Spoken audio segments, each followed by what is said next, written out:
Vous êtes, la Bible le dit très bien, une génération choisie. Alléluia. Les sacerdotes royaux. Alléluia.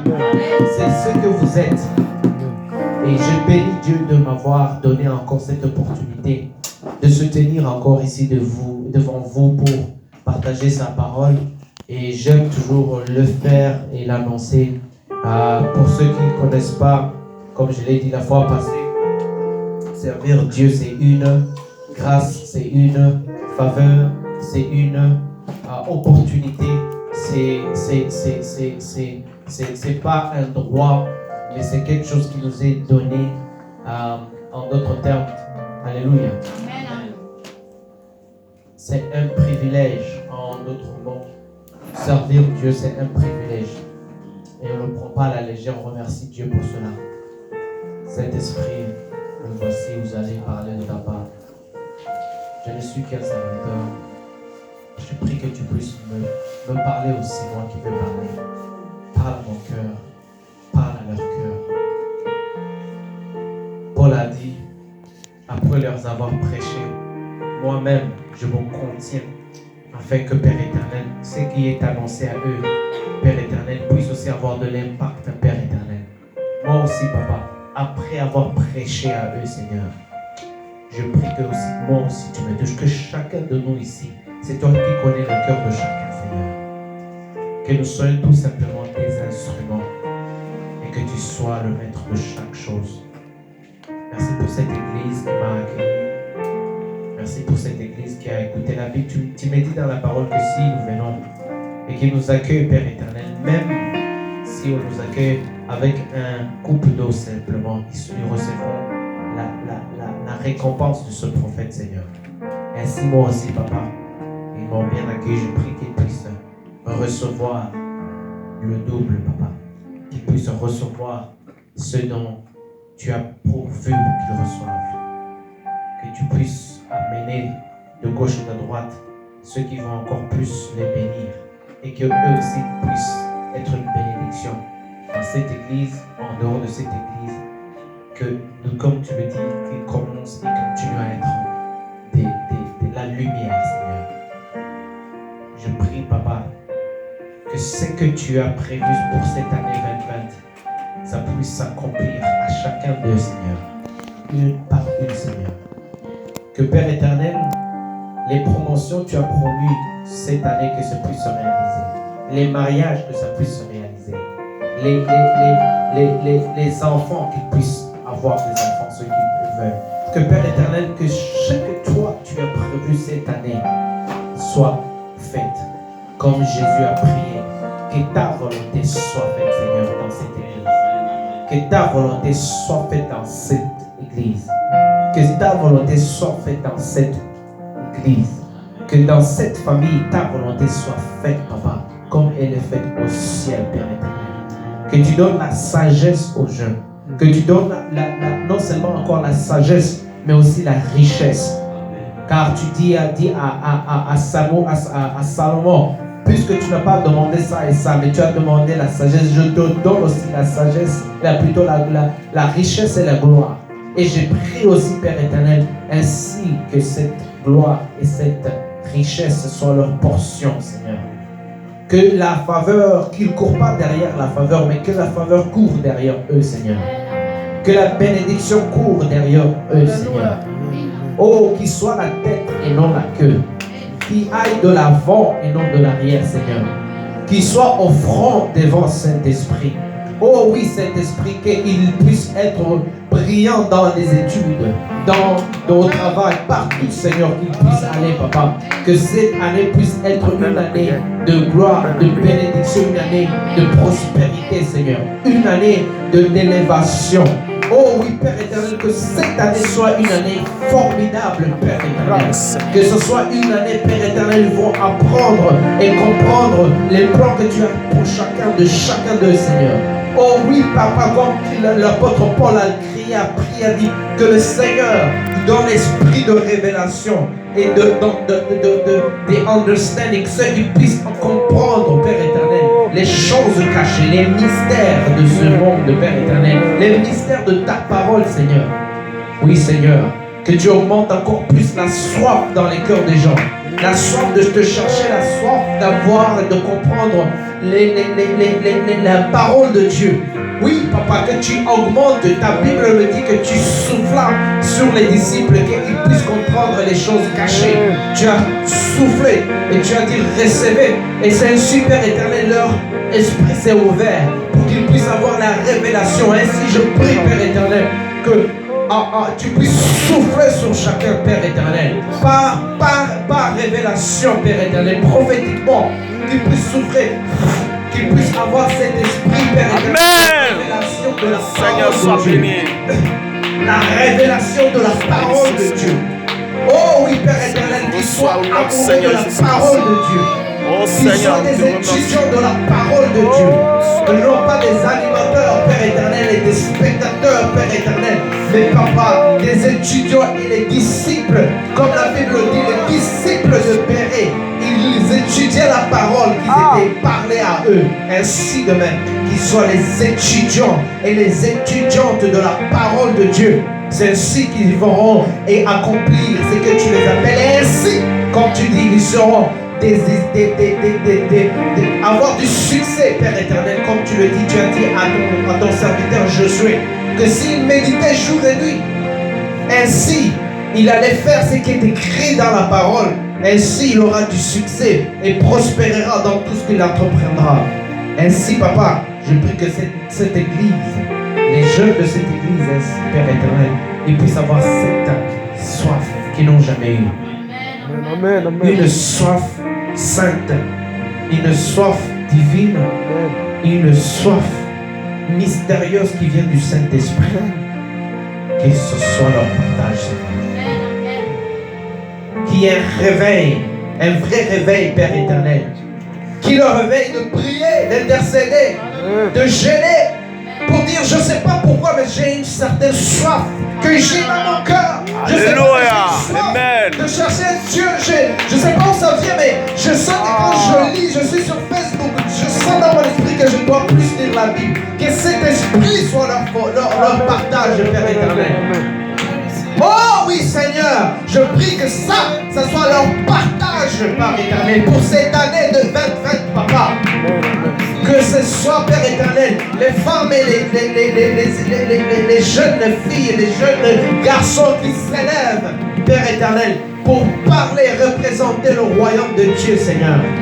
Ah, yes, qui se distinguent, Père éternel, qui se mettent à part pour toi, Seigneur. Car tu dis que si nous nous mettons à part, nous serons comme les vases utiles à son maître. Ah oui, Seigneur, que ce soit les vases d'honneur d'être utilisés pour toi. La brosete mon chaka. Rima ante et revre kadibo sabrochike. Je prie pour la crainte de l'Éternel aussi. Qui est la crainte de l'Éternel dans cette maison. Qui est la crainte de l'Éternel dans cette nation.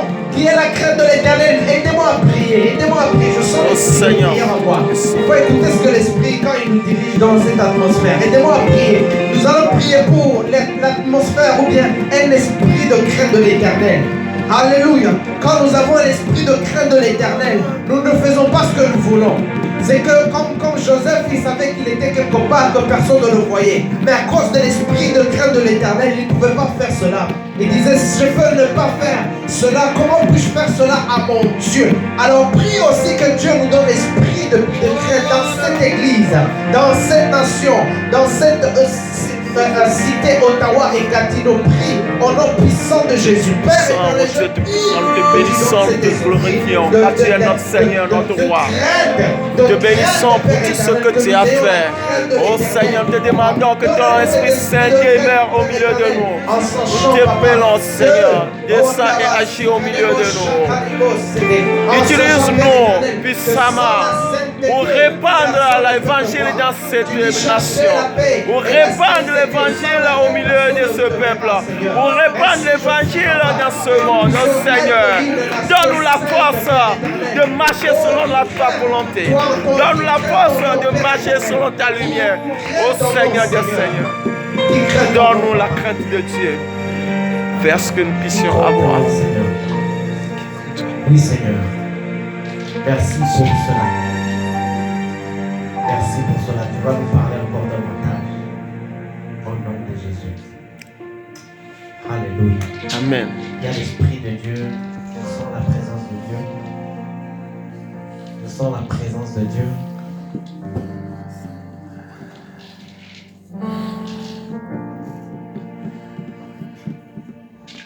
Merci Seigneur.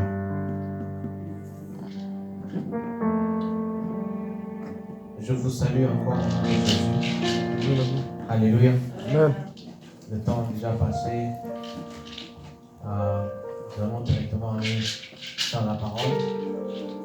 Et je vous invite premièrement à vous dire, pour ceux qui n'étaient pas là la fois passée, meilleur vœu. Alléluia. Meilleur vœu à tout le monde. Bonne année. Que cette année soit une année de gloire. Amen. Je remercie pour ceux qui continuent de venir et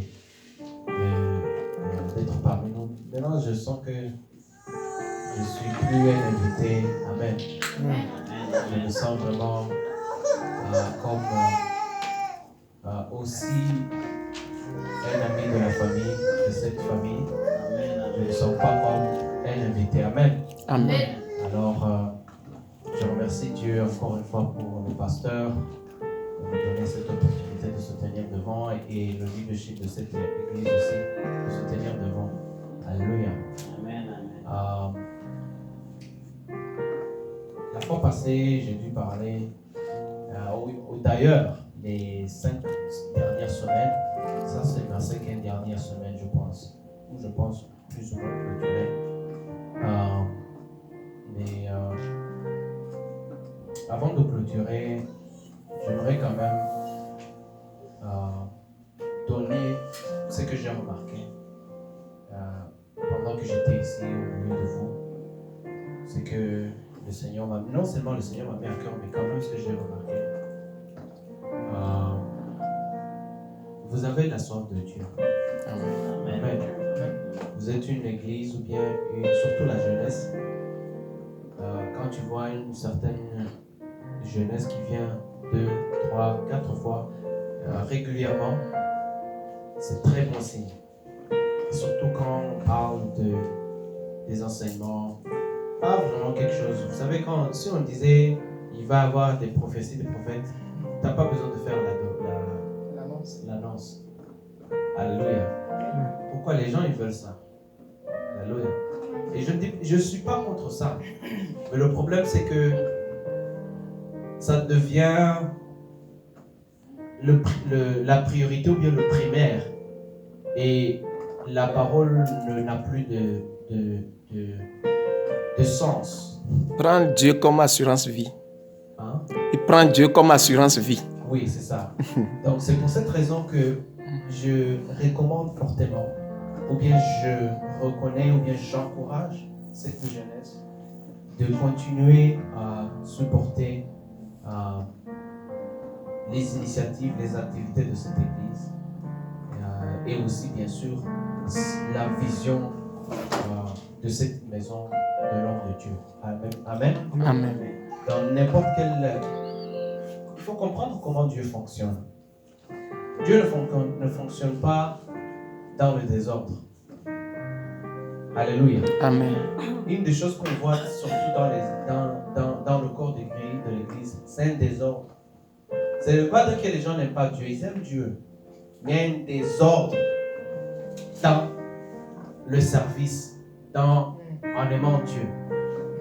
Et quand le désordre vient, parce que la Bible dit, Dieu n'est pas un Dieu de désordre, mais d'ordre. Alléluia. Amen. Et de paix. Mais nous voyons ça beaucoup dans les églises où les gens sont en Christ, mais il y a un désordre total parce que tout simplement ils sont zélés mais sans connaissance. Vous savez que le zèle sans connaissance amène le désordre. Les gens ont le zèle, mais parce qu'ils n'ont pas la connaissance ou ils amènent un désordre. Ce désordre peut amener un détour chez les chrétiens. Alléluia. Et je veux finir peut-être juste entre parenthèses, cette parenthèse que je suis en train de dire. Vous qui êtes ici, ou bien qui venons, ou bien qui supportons, donnons un exemple. Alléluia. Pour ceux qui ne sont pas là, ou pour ceux qui ne viennent pas. Alléluia. Vous, en venant continuellement, les gens vous voient. Les gens voient de loin. Alléluia. Et les gens, il y a des gens qui ne vont pas venir parce que tu les as invités, mais tout simplement parce qu'ils vont voir ta consistance et ta ténacité, et cela va l'encourager. Vous le savez ça? Alors c'est important que non seulement nous comprenions cela, et à part cela, soyons des fils de la maison. Alléluia. Quand je dis fils, on ne bâtit pas une maison ou bien un ministère ou une église avec des étrangers. On bâtit avec les fils et les filles de la maison. Je le sais pourquoi, parce que je suis pasteur, mais une des erreurs qu'on peut faire, c'est de croire que tout le monde est fils et de considérer tout le monde fille ou fils, et puis en considérant cela, on n'est pas en train de bâtir, mais tout simplement en train de faire des activités. Alléluia. C'est important que nous puissions comprendre que ça, c'est même mon père spirituel qui m'a encouragé ou bien m'a appris cela. Il m'a dit, dans une église, il y a certaines personnes qui vont venir, ou bien 3 types de personnes qui viendront toujours, ou dans un ministère. Il y a des guests, ou bien les passants, ou bien les invités, si je peux dire. Et ceux-là, ils viennent, ils partent. Ils viennent, ils partent, ils viennent, ils partent. Ils entrent, ils sortent comme ils sont venus. Et nous le voyons aussi dans le ministère de Jésus-Christ, où il venait, où même des gens le suivaient, ils disaient, vous ne me suivez pas parce que vous m'aimez, ou bien pas parce que, mais à cause de la nourriture que je vous donne. Donc il y a certains des gens viennent, même dans votre propre vie, il y a des gens qui viennent dans votre propre vie et qui vont sortir la même. Ils sont là juste pour un temps. Donc ils sont comme ça. Mais c'est et c'est eux-là, on ne peut pas bâtir avec eux. On ne peut pas aller nulle part avec eux. Alléluia. Et ils sont juste là pour amuser la galerie, si je peux dire. En français, si je peux dire. Mais ça, c'est ce que j'appelle la première catégorie, ou bien la première personne, ou la catégorie déjà. Et ce sont que les visiteurs. Et la deuxième catégorie, ce sont les étudiants. Et les étudiants, eux, ils viennent pour étudier. Ou bien ils viennent parce qu'ils aiment ta mission, ils aiment ce que tu représentes. Vraiment, ou bien la vision, ou bien et pour un bout de temps, pour une raison et pour une saison. Et des fois, ils viennent juste parce qu'ils aiment, ils sont accompagnés, ou bien ils t'accompagnent, mais ils viennent, ils sont là, les étudiants. Mais à un certain moment, quand le Seigneur ouvre une autre porte, ou bien parce que quand ils ont fini ce qu'ils ont à faire, ou bien quand ils ne reçoivent plus ce qu'ils devraient, ils partent. Et c'est là aussi, nous le voyons dans la vie de Jésus-Christ, ou bien dans le ministère de Jésus-Christ. Jésus-Christ avait certains des disciples, mais d'autres aussi qui étaient plus proches de lui. Mais quand tu regardes ces étudiants, ils ne viennent que pour étudier, apprendre pour une raison, pour une saison, à un certain temps, et ils repartent. Et la troisième, qui est la dernière, pour finir cette clôturée, c'est cette catégorie où je dis bien les filles et les fils. Et c'est là, les filles et les fils sont là pour rester, pour bâtir. Alléluia. Les enfants de la maison restent à la maison, ou les fils restent à la maison. Et ceux-là, ils sont rares à les voir. Mais c'est avec eux qu'on bâtit. C'est avec eux qu'on nous disons les disciples. Alléluia. Vous savez tout ce que Jésus-Christ n'a pas dit simplement aller prêcher. Il a dit aller faire mes disciples, baptisez-les. Pourquoi les disciples? Parce que ce sont les disciples qui font d'autres disciples, qui font d'autres disciples. Alléluia. Le disciple, il y a le mot discipline. Ce sont les disciples que nous sommes appelés à faire des disciples, pas simplement à prêcher, mais à faire les disciples. Le problème, nous n'avons pas de disciples à l'église. Ou bien nous avons plus des... C'est ce que j'allais dire, il y a l'esprit de vagabondage. Vraiment, les gens aiment Dieu, ils sont zélés, mais il n'y a pas cet esprit de discipline, ou bien cet esprit de disciple. Alléluia. Et ça indique la croissance d'abord spirituelle et de l'église ou bien du ministère ou quoi qu'il en soit, une famille, quoi qu'il en soit. C'est important que nous puissions avoir cet esprit. Alors, et il faut comprendre, en tant que leader,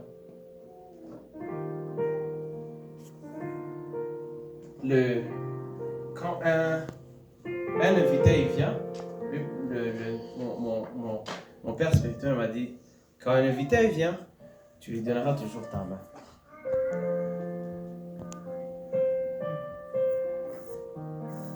Quand un étudiant il vient, tu lui donneras tes oreilles et ta bouche. Tu lui écouteras. Mais ton fils, tu lui donneras ton cœur. Parce que si tu fais l'inverse, l'autre là va te briser le cœur. Alléluia.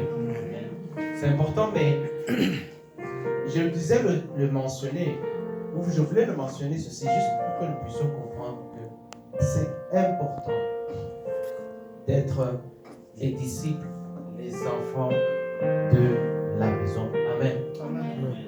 C'est important. C'est avoir l'esprit de disciple-là, si je peux dire. Parce que c'est avec ça qu'on va grandir. Et non seulement grandir, mais bâtir. Parce que le plus important, ce n'est pas de grandir, mais c'est de bâtir. Alléluia. Amen. Dis avec moi, bâtir. Bâtir. C'est ça le plus important. Alléluia. Amen. Ce qui est le plus important, ce n'est pas how fast you go, but how far you go. Je ne sais pas comment le dire. En français, le plus important, ce n'est pas d'aller plus vite, mais d'aller très loin. Alléluia. Dans le ministère, ce qui est le plus important, ce n'est pas d'aller très vite, mais c'est d'aller très loin. On va lire... Bon, d'abord, je vais récapituler ce que j'avais dit la fois passée. Et aujourd'hui, je pense que sincèrement, je vais, par la grâce de Dieu, plus souvent que Dieu. J'ai passé du temps à parler vraiment du leadership. J'ai dit que le leadership, c'était une influence. C'est l'ability to get followers. C'est une habilité d'avoir des disciples ou des suiveurs. Mais non simplement les suiveurs, vous ne restez pas stagnant, vous ne restez pas dans le même endroit, mais vous avancez. Vous avez une vision. Et j'ai dit la fois passée que c'est important que nous comprenions que nous tous ici, nous sommes des leaders. Alléluia. Si vous oubliez tout, retenez ceci. Si tu as oublié tout ce que j'ai prêché, retiens ceci, ou bien retiens cela et oublie le reste. Tu es un leader. Amen. Ça, c'est une des choses que on nous a appris trop tard. Mais si on commence à très bas âge en nous apprenant que nous sommes des leaders, nos actions changent. Alléluia. Amen. Nos actions changent. Vous savez que l'habitude ou bien un caractère se forme aussi facilement quand une personne est enfant. Nous le savons, non? C'est pour ça que nous voyons que le diable est derrière les jeunes. Même Dieu aussi d'ailleurs. Alléluia. Le diable est derrière les jeunes. Quand tu vois tous les programmes qu'il est en train de mettre, c'est pour qu'un enfant, dès bas âge, puisse déjà être détourné de la vérité, de la parole de Dieu. Si tu vois tous les programmes que nous voyons, tout ce qui se passe, je vous le dis, ce n'est que ça. C'est juste que c'est masqué, on ne peut pas le voir, à part que si on est attentif.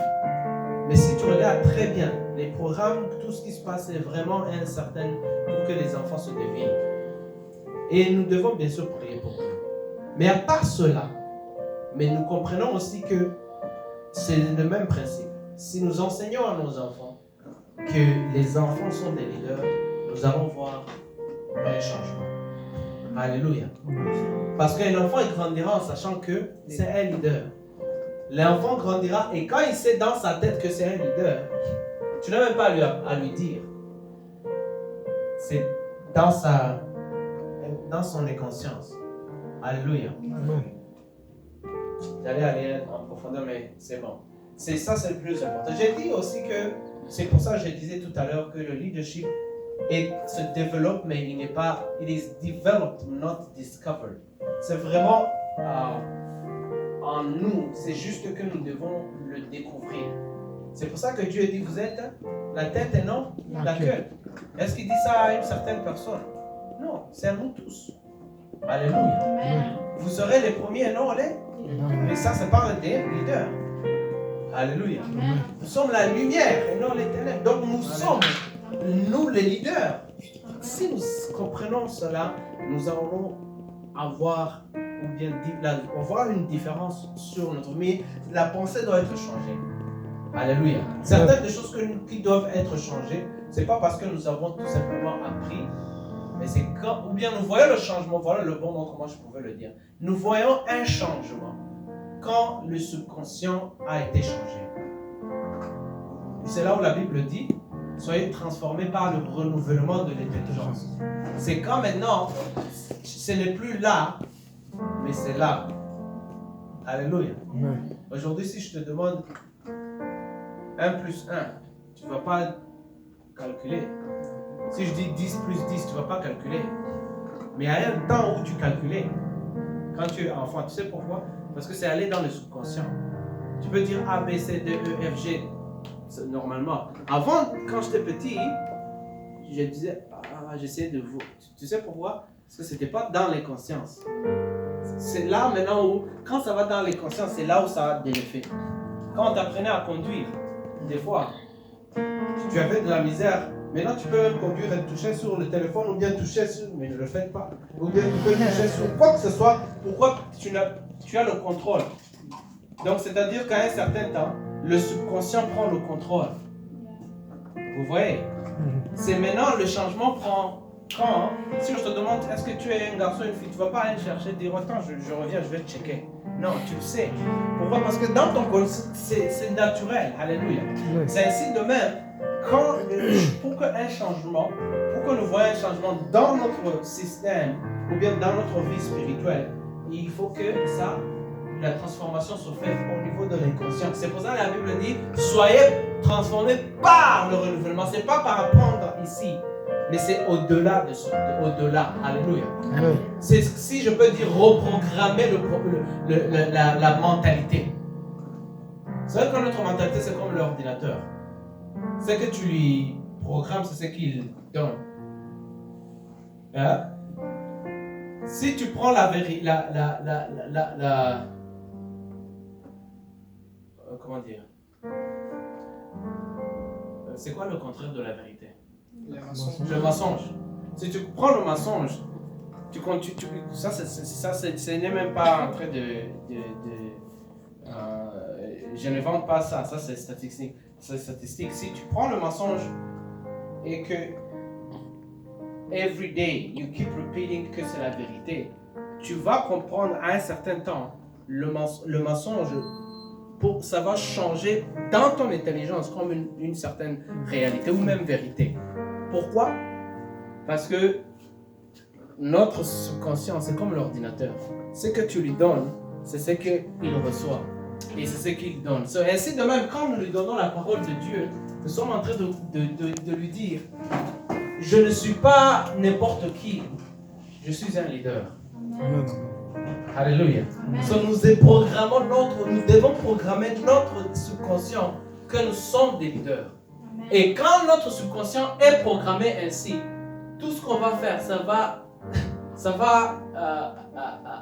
avoir un rapport avec ce qui a été donné. Amen. Alléluia. Amen. C'est pour ça que c'est important la parole de Dieu. C'est pour ça que nous ne voyons pas des fois la vie changer des fois. Pourquoi? Parce qu'on nous dit des prophéties, mais quand on nous parle de prophéties, que la parole n'est pas en nous, ça n'aura pas d'effet. Alléluia. Ce qui a d'effet, c'est quand la parole est réellement, vraisemblablement en nous. J'ai dit la fois passée aussi que je suis en train d'aller plus vite pour juste donner les mots clés. J'ai partagé avec vous que tout le monde ne peut, and not everyone can become a great leader, but everyone can become a better leader. Donc on ne peut pas devenir vraisemblablement un grand leader, mais un meilleur leader. Et cela touche par rapport à ce que aussi j'ai dit la fois passée, si vous êtes, que we teach what we know and we reproduce what we are. Nous enseignons ce que nous connaissons, mais nous reproduisons qui nous sommes. Pourquoi? Parce que le leadership, ça commence par le cœur. Alléluia. J'ai dit, il y a 5 différents leaderships. Les 5 différentes levels of leadership. 5 levels, 5 dimensions de leadership. Et il faut comprendre que le Seigneur nous donne ces 5 pour que nous puissions apprendre comment ça marche, ou bien les principes de leadership. J'ai dit que la première des choses, c'est